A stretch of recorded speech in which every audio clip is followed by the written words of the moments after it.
New data shows the median compensation for CEOs of S&P 500 companies grew almost 6% in 2025, reaching $17.7 million. This uptick actually marks the smallest annual growth rate since 2022, when the median pay grew just about 1%. The figures come from the Associated Press's CEO compensation survey. Elon Musk tops the list of the highest paid chief executives thanks to stock awards, raking in more than $500 million more than second place. Musk actually was paid more in 2025 than the rest of the top five combined. Let's bring in Ken Sweet for more. He's a banking reporter for the Associated Press and helped write the analysis. So you also found that the median employee pay at these S&P 500 companies, these employees earned a median of $89,700. This is a 4.7% increase, so not as much as CEO gains, but outpacing inflation. What are your takeaways there? Yeah, so the average employee is making more money. The pace of their pay increase is going a little bit faster than it had been in the past, but they're just simply not going to beat out the CEOs. The CEOs are paid with stock, and or at least a significant portion of their compensation is stock.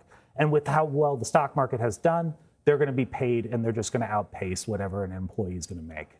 In your findings here, you say, quote, the pay ratio also tends to be highest at companies in industries where wages are typically low. Why is that? And can you name some companies? Sure. I mean, so when we say pay ratio, it's like how many times that CEO or how many times that employee would have to live in order to make 1 year's salary. Ooh, this is going to be depressing. It's for companies like TJ Maxx and Coca-Cola, it's 1,700 years. 1,700 years I have to work to make what the CEO makes in a year. Yes, the average employee at Coca-Cola would have to work 1,700 years in order to make a single year's salary at Coca-Cola. Is this an outlier?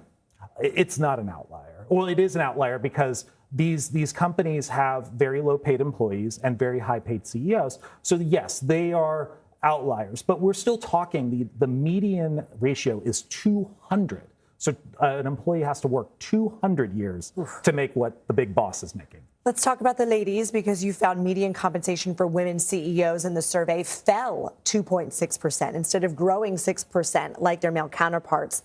Do we know why? And is it statistically important if I believe the median is still greater than males? Their median is 18.1 million and the males' median is 17.7 million. So it's both important to know that this is a little bit of a statistical anomaly. So it's the frank fact is that there's fewer female CEOs.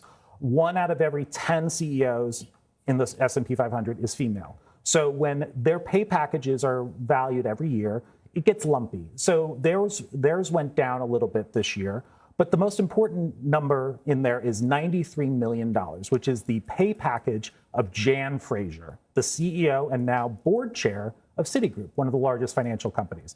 She is the highest paid female CEO, and she was paid because she's kind of turned around the bank in recent years, and they rewarded her both in stock and a higher pay for this year.